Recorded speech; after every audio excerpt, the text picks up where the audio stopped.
Isang dalagita mula Quezon Province ang pinagbibintangan ng kanyang mga magulang na nakipagtanan sa kasintahan.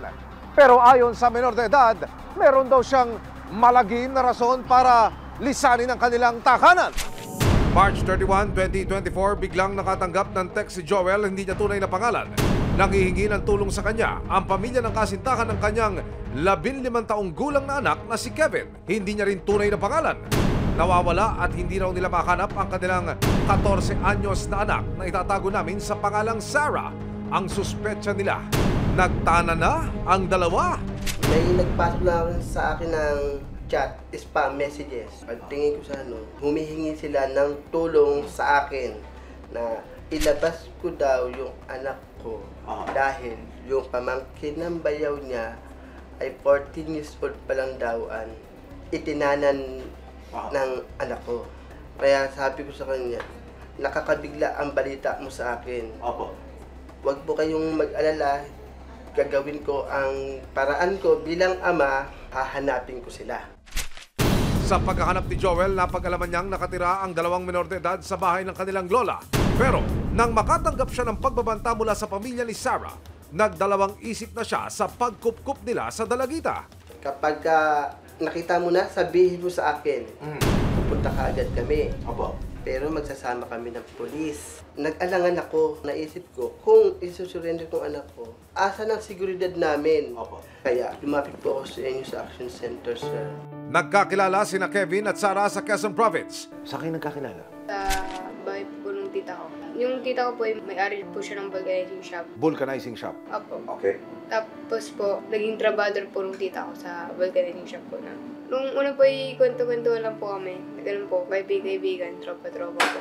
Hanggang sa hanggang po sa nangligaw po siya. Mula noon, araw-araw na raw silang magkausap ni Kevin.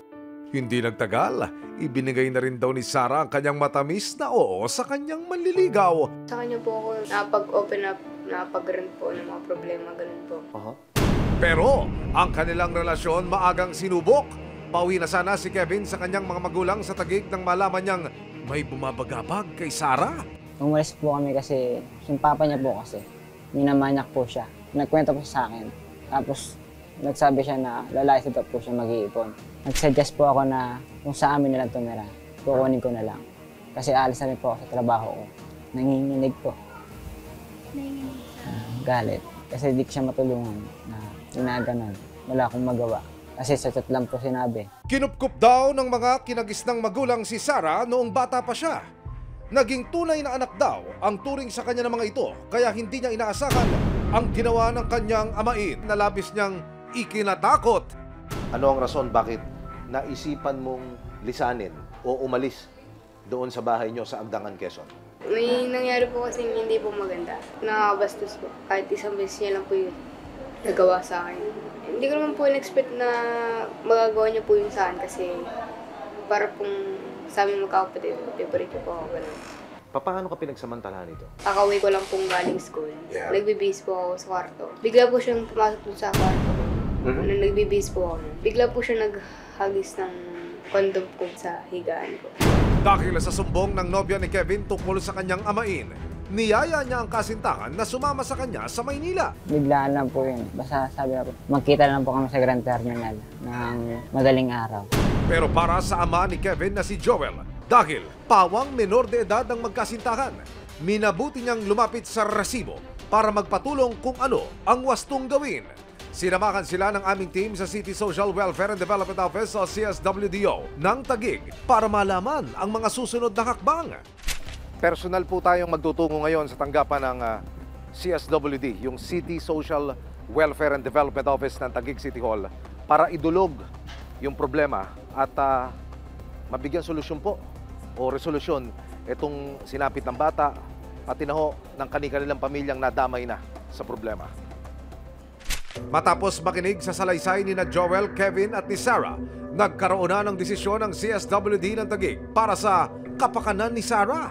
Sa isang shelter muna siya maninirahan para raw masiguro ang kanyang kaligtasan. Meron po tayong batas, yung Republic Act 11596. Ito po yung anti-child marriage law, kung saan isa po din sa criminal act yung cohabitation between two minors. No, ibig sabihin po nun, hindi natin tinotolerate yung ganong situation po. Isa din po sa intervention is i-pull out at ilagay po sa mas safe po na shelter. Tinatanong ng CSWDO ang dalawang bata kung naiintindihan nila ang desisyon at kung bakit bawal silang magsama sa isang bahay. Pansamantala lang naman yung habang inaayos natin. Kasi wala kang sa ngayon dito sa Taguig na ibang matutuluyan din. Okay? Okay ba yun sa'yo? Ayan. So, safe ka naman doon. Recognize po natin yung effort po nung tatay na ilapit ho sa tamang ahensya. Hindi ho niya din tinolerate yung pagsasama ho ng dalawang bata. So, isang indication din ho yun na siya ay willing talaga makipag-cooperate din. Pagkatapos maidulog ni Joel ang sitwasyon sa mga kinauukulan, agad niyang tinawagan ng pamilya ni Sarah para ipalam ang desisyon ng mga social worker. Pero, hindi raw nila ito matatanggap. April 4, bumiyahe mula Agdangan, Quezon ang pamilya ni Sarah para puntahan siya sa opisina ng CSWDO. Pero mukhang magkakagirian at mas magkakagulo pa yata. Si Sarah, naiyak lang nang makita ang kanyang mga magulang.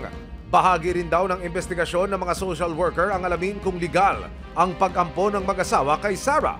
Pero dahil mas matimbang daw ang paratang ni Sarah tungkol sa amain, nananatili ang kanilang desisyon na hindi muna ibalik si Sarah sa kanila. Nabanggit po ng bata na siya po ay napunta dun sa kanyang adoptive parent nung siya ay bata pa. So, kailangan ho nating alamin yon kung talagang naging legal ho yung proseso ng pag-aampon po sa kanya. But still, dahil nga po may disclosures ng pang-abuso, meron pong gagawin yung social worker po nila doon, assessment po sa kanila. And then, sa ganung scenario po, hindi po safe pa na ibalik dahil po siya ay may ganung disclosure. Nang makausap ng resibo, ang amain ni Sarah, itinanggi niya ang mga paratang ng dalagita sa kanya. Meron kasi aligasyon na yung bata na di umano, merong mga, alam nyo naman ho siguro yun, yung aligasyon ng bata. O kaya ho sila umalis dahil daw may nangyaring hindi maganda. Totoo ba yun? Hindi po totoo yun. Kahit kailan po, di ko kayang gawin yun sa anak ko. Di nga ako minsan nahawak sa katawan. May nasulsulan po yun kasi wala pong ginawa. Pero napapagalitan po namin. Kaya pinapayuan po nga po. Pero sa ganun yung kung ano man ang ginawa ko doon, wala talaga. Batid naman daw ni Kevin na mali ang ginawa niyang pagtanan kay Sarah. Pero ginawa lang daw niya ito para sa kaligtasan ng nobya. Alam ko naman po talagang mali ang ginawa ko eh. Pero para sa kanya na malayo siya, okay naman po. Pero sabi mo, mali rin. Bakit naman? Kasi mali po talagang pares po kami minor eh. Ulitin ko lang, ba't mo yan ginawa? Para po layo sa kanila, para maging ligtas. Para naman kay Sarah, handa raw siyang manirahan sa shelter, lalo na't para naman daw ito sa kanyang kapakanan.